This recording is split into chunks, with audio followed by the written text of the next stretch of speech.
Britain एक ऐसा देश जो खुद को कानून का राज और मानवाधिकारों का सबसे बड़ा ठेकेदार बताता है, लेकिन वहीं एक ऐसी बहस उठी है जिसने पूरे यूरोप की राजनीति को हिला दिया है। जिस पाकिस्तान को कभी अपने गोद में रखने की बात इंग्लैंड किया करता था, the UK and the Pakistan our rich cultural tapestry जैसे बयान दिए गए हों, अब उसी इंग्लैंड में पाकिस्तानियों को बलात्कारी बताया जा रहा है।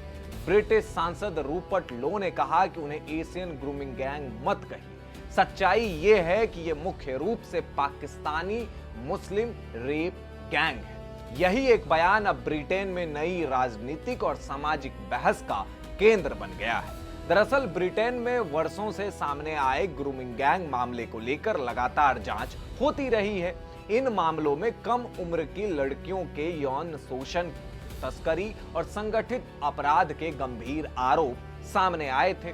कई सरकारी और स्वतंत्र जांचों में यह पाया गया कि कई मामलों में स्थानीय प्रशासन, पुलिस और अन्य संस्थाएं समय रहते कार्रवाई करने में विफल रही और इस ग्रूमिंग गैंग की आड़ में कई इंग्लैंड के एक्टिविस्ट एशिया को बदनाम करने की साजिश रचते हैं और कहीं ना कहीं भारत पर भी उंगली उठाते हैं। लेकिन अब ब्रिटिश सांसद रूपर्ट लॉ ने साफ साफ कहा कि उन्हें एशियन ग्रूमिंग गैंग मत कहिए। सच्चाई यह है कि यह मुख्य रूप से पाकिस्तानी मुस्लिम रेप गैंग है।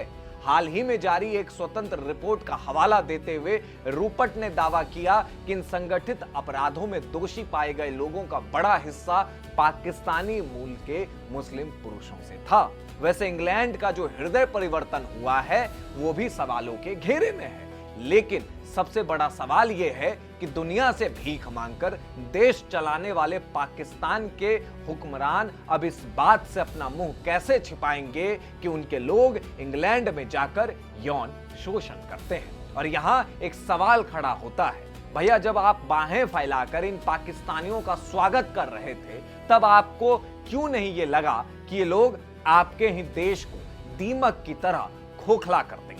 तब आपको अपनी बेटी, बहन और मां की आबरू की चिंता क्यों नहीं हुई? वैसे पाकिस्तान का असली चेहरा सामने आना जरूरी भी था और ब्रिटिश सांसद रूपर्ट लॉ के बयान से तो यही लगता है कि वो इस मामले को ठंडा नहीं होने देंगे। इस रिपोर्ट पर आपकी क्या प्रतिक्रिया है, हमें कमेंट बॉक्स में जरूर बताएं।